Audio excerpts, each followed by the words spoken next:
नमस्कार, मी श्याम उगले. आपण पाहतात फ्री मीडिया. हिंदी चित्रपटातलं एक प्रसिद्ध गाणं आहे, मेरे आंगनों में तुम्हारा क्या काम है. या गाण्यासारखी अवस्था सध्या महाराष्ट्राच्या राजकारणामध्ये झाली आहे. राष्ट्रवादी काँग्रेसचे ज्येष्ठ नेते आणि ओबीसी नेते छगन भुजबळ यांना राज्याच्या मंत्रिमंडळामध्ये स्थान देण्यात आलं नाही, तेव्हापासून ते नाराज आहेत. पक्षातील 3 नेते परस्पर निर्णय घेतात, ते दुसरं कोणाला विचारत नाही आणि माझी त्यांनी अवहेलना सुरू केली आहे. मी सांगितलेल्या प्रत्येक गोष्टीला विरोध केला जातो. आधी मी राज्यसभेमध्ये जाण्याची इच्छा व्यक्त केली, तेव्हा त्यांनी विधानसभा निवडणूक लढवायला लावली. आता विधानसभा निवडणूक लढवली तर मंत्रिपद द्यायच्या ऐवजी आता ते मला राज्यसभेत जायला लावताय. मी लहान मूल आहे का? उठ म्हणले का उठ आणि बस म्हणलं का बस, अशा शब्दात त्यांनी पक्षाविरोधात तीव्र नाराजी व्यक्त केली आहे. नागपूरचं हिवाळी अधिवेशन सोडून ते नाशिकला आले आणि नाशिक येथून त्यांनी पक्षप्रमुख असलेले अजित पवार आणि राष्ट्रवादी काँग्रेस यांच्या दोन्ही विरोधात रणशिंग फुंकले आहेत. एकीकडे प्रफुल्ल पटेल आणि सुनील तटकरे त्यांची समजूत काढण्याचा प्रयत्न करत आहेत, पण भुजबळ ऐकायला तयार नाही. असं एकूण महाराष्ट्रातलं चित्र तयार झालं असतानाच राज्याचे मुख्यमंत्री देवेंद्र फडणवीस यांनी भुजबळ यांची भेट घेतली. म्हणजे भुजबळच त्यांच्या निवासस्थानी गेले. 40 मिनिट त्यांची भेट झाली. बाहेर आल्यानंतर भुजबळांनी सांगितलं की फडणवीस यांनी 8-10 दिवसाची मुदत मागितली आहे. सध्या वर्ष अखेरीचा काळ आहे, मुलांना सुट्ट्या आहेत, अशा प्रकारची काहीतरी कारणं भुजबळांनी सांगितली. त्यानंतर मुख्यमंत्री योग्य निर्णय घेतील असं ते म्हटले आहे. भुजबळांनी पत्रकारांना ही माहिती दिल्यानंतर थोड्याच वेळामध्ये अजित पवारही माध्यमांसमोर आले आणि त्यांनी सांगितलं की भुजबळांची नाराजी हा राष्ट्रवादी काँग्रेसचा अंतर्गत प्रश्न आहे, तो आम्ही आमच्या पद्धतीनं सोडवू. अजित पवारांच्या या वक्तव्यानंतर मुख्यमंत्री देवेंद्र फडणवीसही माध्यमांसमोर आले आणि त्यांनी सांगितलं की हा प्रश्न अजित पवार हेच सोडवणार आहेत. अजित पवार हेच म्हणजे राष्ट्रवादी काँग्रेस हेच भुजबळांचा उचित सन्मान करतील. आणि याही पुढे जाऊन फडणवीसांनी असं सांगितलं की राष्ट्रवादी काँग्रेस हा राष्ट्रीय पक्ष बनवण्यासाठी भुजबळ यांची राष्ट्रीय स्तरावर नेतृत्वाची गरज असल्याचं अजित पवार यांची भावना आहे. त्यानुसार त्यांना तशी संधी किंवा काम करण्यास सांगण्याचा प्रयत्न केलेला आहे, परंतु भुजबळांना ते मान्य नाही. परंतु त्यावर निश्चितपणे ते तोडगा काढतील असा विश्वासही त्यांनी व्यक्त केला. काल दिवसभरातील या 3 घटनांचा विचार केल्यास असं दिसतं की भुजबळ यांनी त्यांची नाराजी किंवा त्यांच्या मनातील शल्य व्यक्त करण्यासाठी अजित पवार यांची भेट घ्यायला पाहिजे होती. त्याऐवजी ते मुख्यमंत्री देवेंद्र फडणवीस यांच्याकडे गेले. फडणवीस यांनी त्यांच्याशी 40 मिनिटे चर्चा केली. ही बाब अजित पवारांना आवडलेली नसावी. त्यामुळे माध्यमांनी जरी अजित पवार यांना भुजबळांचं काय असा प्रश्न विचारला असला तरी त्याचं उत्तर अजित पवार यांनी फडणवीसांना दिलेलं आहे की मेरे आंगनों में तुम्हारा क्या काम है. हा आमचा पक्षांतर्गत विषय आहे, तो आम्ही सोडवू. म्हणजे हा राष्ट्रवादी काँग्रेसचा अंतर्गत विषय आहे.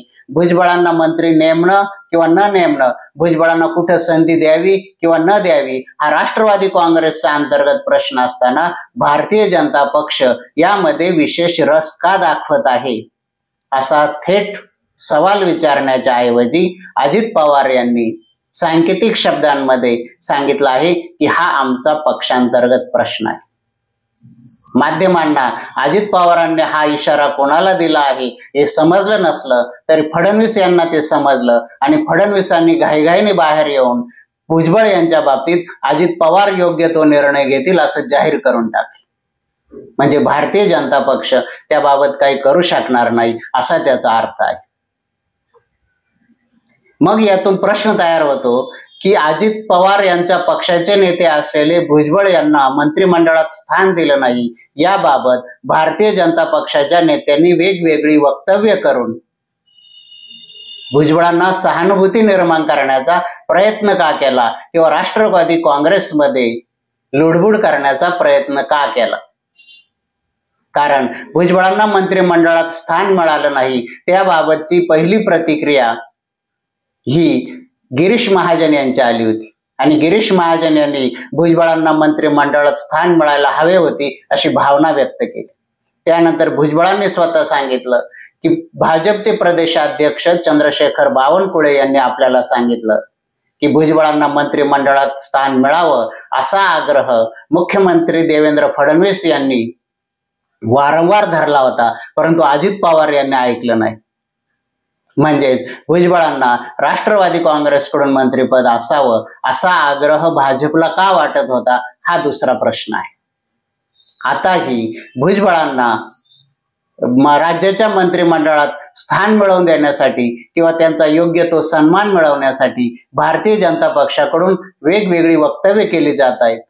हे प्रकरण एवढ्यावरच थांबलं नाही तर मुख्यमंत्री देवेंद्र फडणवीस यांनी भुजबळांसाठी 40 मिनिटांची वेळ दिली. आणि खरं तर या सगळ्या गोष्टींचा आढावा घेतल्यानंतर भुजबळांना का टाळलं असा जो राज्यातील जनतेला गेल्या काही दिवसांपासून पडलेला प्रश्न आहे त्या प्रश्नाचं उत्तर एकच दिसतंय, ते म्हणजे भुजबळांची भाजपशी असलेली जवळीक. खरं तर भुजबळांना भाजपच्या सत्ता काळामध्येच 2-2.5 वर्ष तुरुंगात जावं लागलं. त्यांच्यावर ईडीची कारवाई झाली, त्यानंतर ते आता जामिनावर बाहेर आहेत. म्हणजे त्यांना जो काही त्यांच्या जीवनामध्ये राजकीय संघर्षात सर्वाधिक त्रास झाला तो भारतीय जनता पक्षामुळेच आहे. तरी आता भुजबळांची जवळीक ही भाजप सोबत वाढलेली आहे आणि ती इतकी वाढली आहे की त्यांच्या पक्षालाच आता ती सहन होत नाही की काय असं वाटू लागलं आहे. आणि याची सुरुवात माझ्या मते जरांगे पाटील यांच्या आक्रमक आंदोलनापासून झाली असावी. जरांगे यांनी भाजपला आणि विशेषतः देवेंद्र फडणवीस यांना टार्गेट केलं होतं. जरांगे यांना ज्या कोणी यासाठी पुढं केलं होतं त्यातून एक स्पष्ट संदेश होता की भारतीय जनता पक्षाच्या विरोधात मराठा समाज नाराज करायचा आणि त्याच वेळेस ओबीसी समाजामध्ये अशी भावना तयार करायची की भारतीय जनता पक्ष आपल्या हक्कांचं रक्षण करू शकत नाही. कारण जरांगे यांना भारतीय जनता पक्ष विरोध करू शकत नव्हता किंवा फडणवीस विरोध करू शकत नव्हते, कारण त्यांच्याकडे मराठा आमदारांची मोठी संख्या आहे आणि ते कोणत्या एका समाजाला दुखवू शकत नव्हते.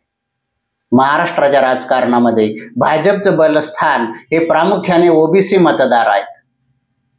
त्यामुळे जरांगे यांनी आंदोलन करताना काही ओबीसी आमदारांच्या घरांवरती हल्ले केले किंवा ओबीसींविषयी वेगवेगळ्या प्रकारची आक्रमक वक्तव्य केली. एवढीच नाही तर ओबीसींच्या आरक्षणामधूनच मराठा समाजाला आरक्षण मिळावं अशी आक्रमक भूमिका मांडली.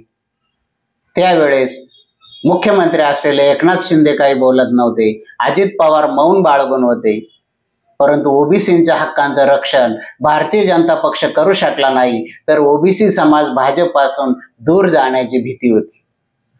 या परिस्थितीमध्ये भुजबळांनी ते ओबीसी नेते असल्यामुळे जरांगे यांच्या विरोधात भूमिका घेतली. कुणी ओबीसी नेत्यानं घेतलेली ही भूमिका तशी ती योग्यच होती, कारण मराठा समाजासाठी जर जरांगे पोटतिडकीनं बोलत असतील तर ओबीसी समाजासाठी कुणी बोलणं हे काही चुकीचं नाही. जरांगे चुकीचे असतील तर भुजबळ चुकीचे असतील, जरांगे बरोबर असतील तर भुजबळ बरोबर असतील, अशी त्यावेळची राजकीय परिस्थिती होती. त्यामुळे भुजबळांनी जी भूमिका घेतली त्या भूमिकेचा थेट देवेंद्र फडणवीस आणि भारतीय जनता पक्ष यांना फायदा झाला. भुजबळांनी घेतलेल्या भूमिकेला अजित पवार यांचा पाठिंबा होता का, त्यांनी तसं सांगितलं होतं का, याबाबत काही माहिती नाही किंवा भुजबळांनी तसं कधी बोललेलं नाही. परंतु भुजबळांना अजित पवार यांनी विरोधही केला नाही. त्याचा परिणाम असा झाला की जरांगे हे भाजपला शिव्या देत होते आणि जरांगे यांच्या विरोधात भुजबळ लढत होते. म्हणजे भुजबळ हे भाजपची ढाल बनले होते. त्यातून भाजप आणि भुजबळ यांच्यामध्ये जवळीक निर्माण झाली असावी. ती जवळीक राष्ट्रवादी काँग्रेसचे अध्यक्ष म्हणून अजित पवार यांना कदाचित सहन झाली नसावी. त्यामुळेच भुजबळ यांना डावलण्याचं मुख्य कारण हे भुजबळ यांची भाजप किंवा फडणवीस यांच्याशी असलेली जवळीक आहे.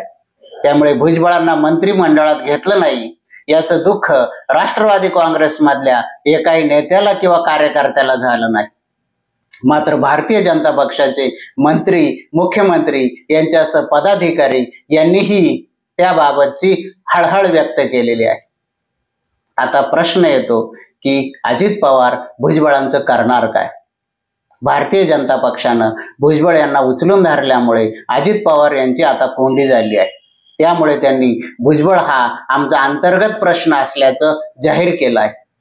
आता भुजबळांना योग्य न्याय देण्याची भूमिका अजित पवार यांना घ्यावी लागेल. ती घेतली नाही तर भुजबळांनी आपली दिशा काय असणार आहे याचे संकेत दिलेले आहेत. तसं झाल्यास राष्ट्रवादी काँग्रेस हा ओबीसींच्या विरोधात असलेला पक्ष आहे अशी प्रतिमा निर्माण होऊ शकते. ती प्रतिमा निर्माण होऊ नये म्हणून अजित पवार यांचे विश्वासू मंत्री माणिकराव कोकाटे यांनी काल पत्रकारांशी बोलताना भुजबळांचं ओबीसी पण हे केवळ आपला मुलगा आणि पुतण्या यांच्यासाठी असल्याचं सांगितलं. म्हणजे भुजबळ हे ओबीसींचं नाव घेतात पण आपला मुलगा आणि पुतण्या यांच्यासाठी त्यांना काळजी लागून असते अशा प्रकारचं सांगून त्यांनी आपली प्रतिमा ओबीसी विरोधी नसल्याची भावना व्यक्त केली. आम्ही ओबीसींच्या विरोधात नाही, आमच्या मतदारसंघात ओबीसी आणि आम्ही एकत्र राहतो, एवढेच काय तर स्वतः माणिकराव हेही ओबीसी आहेत असं त्यांनी जाहीर करून टाकले. म्हणजे आता राष्ट्रवादी काँग्रेसला ते ओबीसी विरोधात नाही ही प्रतिमा तयार न होण्याची भीती वाटू लागली आहे. यातूनच त्यांना भुजबळांना योग्य न्याय द्यावा लागणार आहे. ते योग्य न्याय कसा देतात हे आपल्याला पुढच्या काळामध्ये दिसणारच आहे. तोपर्यंत इथंच थांबूया. अशाच प्रकारची माहिती आणि विश्लेषणासाठी बघत राहा फ्री मीडिया. फ्री मीडियाला लाईक करा, शेअर करा, सबस्क्राईब करा. धन्यवाद.